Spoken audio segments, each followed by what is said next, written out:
I, 28F, and my ex-fiancé Bradley, 30M, were together for nearly 6 years before I caught him cheating with my stepsister Julie, 26F, on our engagement night. I need to provide some background so everyone understands the complete situation. My mom passed away when I was 12, and my dad raised me alone for 3 years before meeting Sarah, Julie's mom. Sarah was divorced and had full custody of Julie. When they started dating, my dad tried really hard to make Julie and me become friends since we were close in age. At first, I was resistant because I wasn't ready for a new family, but Julie was actually really nice to me. After my dad and Sarah got married, Julie and I became pretty close. We shared a room, borrowed each other's clothes, and told each other secrets. She was always the prettier one, tall, blonde, athletic, while I was more bookish and focused on academics. But it never bothered me because we each had our own strengths. Julie was like the sister I never had. I met Bradley during my sophomore year of college. He was a senior, and we met at a campus coffee shop where I worked part-time. He would come in every day, order the same drink, and we'd talk for hours during my breaks. After 2 weeks of this, he finally asked me out. We clicked instantly. He was smart, funny, ambitious, and treated me like I was the most special person in his world. After Bradley graduated, he got a job in the same city and waited for me to finish college. We moved in together after my graduation when we both had stable jobs. Those were some of the happiest years of my life. We had our routines, Sunday brunches, weekend hikes, game nights with friends. Bradley got along great with my family too. Julie especially seemed to like him, but I thought she was just happy for me. Last year, after 6 years together, Bradley proposed. We were at the Skyline, this fancy restaurant overlooking the city. He had arranged for the chef to bring out a special dessert with the ring. I was completely surprised and said yes immediately. We decided to have an engagement party at our house the following weekend. The party was everything I dreamed of. All our friends and family were there. Bradley's parents flew in specially for it. Julie helped me decorate the house and even made her famous cocktails. I remember feeling so grateful that my stepsister was also my best friend and was so supportive of my happiness. Everything was perfect until around 11 p.m. The party was still going strong downstairs, but I needed to use the bathroom. The downstairs one was occupied, so I went upstairs. As I walked past the guest bedroom, I heard muffled voices. The door wasn't completely closed, and through the gap, I saw something that would haunt me forever. Bradley had Julie pressed against the wall, kissing her neck while she ran her hands through his hair. Her dress was pushed up, and his shirt was unbuttoned. They were so lost in each other they didn't even notice me at first. I must have made some sound because Julie suddenly opened her eyes and saw me. She pushed Bradley away, but the damage was done. I ran downstairs, barely able to see through my tears. Bradley came running after me, calling my name. Some guests noticed the commotion, but I couldn't face anyone. I grabbed my purse and car keys and drove away. I could see Bradley in my rearview mirror, standing in the driveway, but I didn't stop. I checked into a hotel nearby and turned off my phone. I couldn't stop crying and throwing up. The image of them together kept playing in my head. I took a sleeping pill from my emergency purse stash and tried to sleep, praying this was just a nightmare. When I turned on my phone the next morning, I had 47 missed calls and over 100 texts. Bradley's messages made me sick. He wrote that he was sorry I found out this way, but he and Julie had been having feelings for each other for months. He said he proposed to me because he thought it would make his feelings for Julie go away, but seeing her at the engagement party made him realize he couldn't fight it anymore. Julie's messages were even worse. She wrote about how she and Bradley had been fighting their attraction, but they couldn't deny their feelings anymore. She said they never meant to hurt me, but they were in love. She actually wrote that maybe this was for the best because now I could find someone who loved me the way Bradley loved her. I stayed at the hotel for 2 more days, calling in sick to work. My best friend Emma brought me clean clothes and stayed with me, but I barely spoke. I knew I had to go home eventually to get my things. I waited until I knew Bradley would be at work and drove home. To my surprise, my dad's and Bradley's cars were in the driveway. When I walked in, I found my dad, Sarah, Julie, and Bradley in the living room. Julie was crying on the couch while Sarah comforted her. Bradley sat nearby, looking guilty but not guilty enough. Instead of asking what happened or showing any concern for me, my dad started talking about how we needed to handle this maturely. Sarah chimed in saying that while the situation wasn't ideal, we couldn't help who we fell in love with. Julie, still crying, said she never meant for this to happen but she and Bradley were soulmates. I couldn't believe what I was hearing. My own family was defending them. When I got angry and said they were betraying me, Sarah had the nerve to say I was being dramatic and needed to understand that sometimes life doesn't go as planned. My dad actually suggested that once I calmed down, we could all sit down and figure out how to move forward as a family. That's when I realized I had lost not just my fiancé, but my entire family. They cared more about protecting Julie's feelings than acknowledging how she had destroyed my life. The last straw was when Julie, still sniffling, said she hoped I could forgive her someday because she missed her sister. I went upstairs and packed as much as I could fit in my suitcases and car. As I was leaving, my dad tried to stop me, saying I was overreacting and would regret cutting off my family. I looked him in the eye and told him he had chosen his stepdaughter over his own daughter, and I would never forgive any of them. That was the last time I spoke to them. I blocked their numbers and social media, though I kept my accounts public so they could see I was doing fine without them. Some mutual friends told me Bradley and Julie moved in together within a week and were openly dating. They even kept my engagement ring, which was Bradley's grandmother's ring that she had specifically asked him to give to me. Update 1 first, I want to thank everyone for their supportive comments on my original post. The overwhelming response helped me stay strong in my decision to cut off my toxic family. After I left that day, I stayed with my best friend Emma for a few weeks. She has a spare room in her apartment and refused to let me stay in a hotel. Those first few weeks were a blur. I barely ate or slept, and I kept having nightmares about that night. Emma practically force-fed me and made sure I at least tried to maintain a normal routine. The hardest part was going back to work. Bradley and I worked for different companies but in the same business district. I was terrified of running into him during lunch hours or coffee breaks. I started taking different routes to work and changed my usual coffee shop.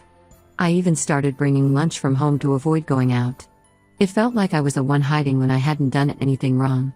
3 weeks after moving in with Emma, I was scrolling through our company's internal job board when I saw an opening in our London office. They needed someone with exactly my qualifications for a senior position. It felt like a sign. I had always wanted to work abroad, but Bradley had been resistant to the idea because he didn't want to leave his family. Well, that wasn't an issue anymore. I applied immediately and had a video interview the next day. They were impressed with my experience and offered me the position with a significant pay raise. The only catch was they needed me to start within a month. I accepted without hesitation. When I told Emma about my decision to move to London, she cried but said she understood. She helped me plan everything, finding an apartment, arranging for my stuff to be shipped, and even connected me with her cousin who lived in London. The day before I was supposed to leave, Sarah showed up at Emma's apartment. She had gotten the address from a mutual friend who thought she was trying to make amends. Instead, Sarah started berating me for being selfish and running away from my problems. She said Julie was devastated that I was leaving the country without even saying goodbye. I lost it at that point. I told Sarah that Julie didn't get to be devastated after what she did. Sarah then dropped the bomb that Julie and Bradley were already talking about marriage. Apparently, they wanted to wait to announce it until things settled down, but they were sure they were meant to be together. Sarah actually said this was proof that their love was real and not just a fling. Emma, bless her heart, stepped in and asked Sarah to leave before I completely broke down. After she left, I cried for hours. Not because I missed Bradley, but because I finally accepted that my family would never acknowledge how much they had hurt me. The next day, I boarded my flight to London without telling anyone else. I started my new life with just 2 suitcases and a broken heart, but also with determination to succeed. The first few months in London were challenging but liberating. I threw myself into work, often staying at the office until late. My colleagues were welcoming, and I made some good friends. I even joined a gym and started taking boxing classes to channel my anger productively. My dad tried reaching out multiple times through email since I had blocked his number. His messages started with anger about how I was being childish by running away. Then they turned to guilt-tripping, saying Sarah had been diagnosed with depression because of our estrangement. The latest ones were about how much he missed his daughter and how we needed to fix our family. I didn't respond to any of them. I knew if I opened that door even slightly, they would try to manipulate me again. Plus, through mutual friends, I heard that Julie and Bradley were still living in our old house, the house I had helped furnish and decorate. They were even using the wedding registry I had created. The final straw came 6 months after I left. Julie and Bradley got married in a big ceremony at the same venue Bradley and I had booked for our wedding. My dad walked Julie down the aisle wearing the same suit he had bought to walk me down the aisle. They even used some of the ideas from my wedding Pinterest board that Julie had access to. Many relatives who knew the truth refused to attend the wedding. My mom's sister, Aunt Carol, called to tell me she and her family had declined the invitation because they couldn't support such betrayal. But my dad and Sarah acted like everything was perfect. They even had the nerve to send me a wedding invitation with a note saying it would mean a lot to Julie if her sister was there to celebrate her special day. I blocked their email addresses after that. I finally accepted that these people would never understand the depth of their betrayal. They would always paint me as the dramatic one who couldn't accept true love or whatever nonsense they were telling themselves. It's been a few months since then. I've been promoted twice at work and am now leading my own team. I bought a beautiful apartment in London and have started dating casually. I keep my social media public and post regularly about my success and happiness, not out of pettiness but to show myself how far I've come. Some people might think running away to another country was extreme, but it was the best decision I could have made. Sometimes you need to completely remove yourself from toxic situations to heal properly. Update 2. Just when I thought I had finally moved on with my life, my past came crashing back. Yesterday morning, while I was having my coffee before work, I received an email from Julie from an address I hadn't blocked. The subject line read, "Please help, urgent family emergency." I almost deleted it without reading, but curiosity got the better of me. The email was long and desperate. Julie wrote that she and Bradley were in serious financial trouble. Apparently, about a year ago, they started a luxury wedding planning business together. Julie had always been good at organizing parties, and Bradley quit his job to handle the business side. According to the email, they invested all their savings and took out several loans to get the business started. They even convinced my dad and Sarah to remortgage their house to help them. For the first few months, everything seemed fine. They got a few clients through their social circle and thought they were on their way to success. But then things started going wrong. A few big clients canceled last minute and demanded their deposits back. Their inexperience led to some major mistakes that resulted in negative reviews. Soon, word spread in their social circle about their unprofessional service. The business started losing money rapidly. They tried to save it by taking more loans, maxing out their credit cards, and borrowing from everyone who would lend them money. Nothing helped. Now they're drowning in debt. Julie mentioned they owe over $200,000 to various banks and private lenders. They're about to lose their house, my old house, ironically, and the debt collectors are calling day and night. Julie wrote that she knew she had no right to ask me for help after everything that happened, but they desperately needed $50,000 to at least keep the debt collectors at bay while they tried to sell the business. She actually had the audacity to write that this could be my chance to prove I had grown as a person and moved past our unfortunate history. She said helping them now would show that family bonds were stronger than past mistakes. I read the email 3 times, feeling a mix of disbelief and bitter amusement. After I didn't respond for a few hours, Bradley started calling me from different numbers. When I finally answered one, thinking it might be a work call, his voice brought back all the anger I thought I had moved past. Bradley sounded desperate but still managed to be condescending. He said he knew things ended badly between us, but surely I was mature enough now to help family in need. He actually said I owed them this help because Julie was still my sister, regardless of what happened. Then he tried to sweeten the deal by promising they would pay me back double the amount once their business recovered. I laughed and told him that the only thing I owed them was the middle finger. I reminded him how he and Julie had betrayed me, how my family had defended their affair, and how they had used my wedding plans for their own ceremony. Then I hung up and blocked all the new numbers they were using. But they didn't stop there. Julie started emailing me from new addresses every few hours. Each email got more desperate than the last. In one, she claimed debt collectors had threatened them. In another, she said they were surviving on one meal a day. The latest one said they might have to declare bankruptcy if I didn't help. Sarah also tried reaching out through LinkedIn, saying she knew I was doing well financially. Apparently they've been stalking my social media, and begging me to at least talk to Julie. She wrote that Julie was having anxiety attacks about their situation and hadn't slept properly in weeks. I haven't responded to any of them. Part of me feels a twisted satisfaction knowing they're struggling while I'm thriving. The other part is angry that they have the nerve to ask me for help after everything they did. They made their choices 3 years ago when they betrayed me. They chose to start a business they knew nothing about. They chose to take loans they couldn't repay. Now they have to face the consequences of their choices. Some mutual friends have reached out saying I should help because $50,000 isn't much money for me now. I do make a very good salary, and it would be the mature thing to do. But I didn't get where I am by bailing out people who stabbed me in the back. I've blocked all their new contact attempts and I'm documenting everything in case I need legal help to keep them away. They made their bed when they chose to betray me. Now they can lie in it. Update 3. Things have escalated dramatically since my last update. Yesterday morning, my apartment security called to inform me that someone claiming to be my sister was causing a scene in the lobby. I knew immediately it was Julie, though I had no idea how she got my address. When I went down, Julie looked nothing like the polished, perfect sister I remembered. Her designer clothes were replaced with worn-out jeans and a faded sweater. Her perfectly maintained blonde hair was tied in a messy bun, and she looked like she hadn't slept in days. As soon as she saw me, she burst into tears. She fell to her knees in the lobby, creating such a scene that other residents stopped to stare. She begged me to help them, saying they had lost everything. Apparently, the bank had finally foreclosed on their house, and all their possessions had been seized to pay their debts. Julie said they were sleeping on my dad and Sarah's couch because they had nowhere else to go. Their cars had been repossessed, and Bradley's parents had refused to help them anymore.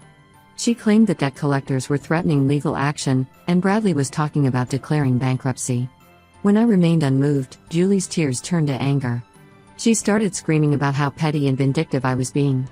She actually said I should be over the Bradley thing by now since it had been 3 years. She said I was being cruel by watching my sister suffer when I had the means to help. I called security and had her escorted out. As they were taking her away, she shouted that I would regret being so heartless to family. The whole scene was embarrassing, but it only reinforced my decision not to help them. Later that night, my dad called from a new number. He was crying, something I had never heard before. He said Julie and Bradley were sleeping in his den because all the rooms in his house were filled with the furniture they managed to save from their house. He said they could barely afford to eat, and Bradley was working at a local bar to make ends meet. Then he tried to guilt-trip me by saying this wasn't how he raised me. He said my mom would be disappointed to see me being so cruel to family. That was the last straw. I reminded him how he had chosen Julie over me when she betrayed me. I told him he lost the right to talk about my mom or how I was raised when he defended the people who hurt me most. Before hanging up, he said something that actually made me laugh. He claimed that by helping Julie and Bradley, I could get closure, and we could all be a family again. As if I would want to be part of a family that thought betrayal was acceptable as long as it was done out of love. I've already contacted a lawyer about getting a restraining order against Julie. I'm also looking into moving to a more secure apartment building with better security. Some colleagues suggested I transfer to our Singapore office for a while until things calm down, and I'm seriously considering it. Sarah has been posting vague, guilt-tripping messages on Facebook about how money changes people and makes them forget their family. Several relatives have reached out saying I should help because family is family. But these are the same people who attended Julie and Bradley's wedding without a second thought about how it would hurt me. I've worked hard to build my life and success. I refuse to let these people guilt me into bailing them out of their bad decisions. They chose each other over me 3 years ago. Now they can face the consequences of their choices together.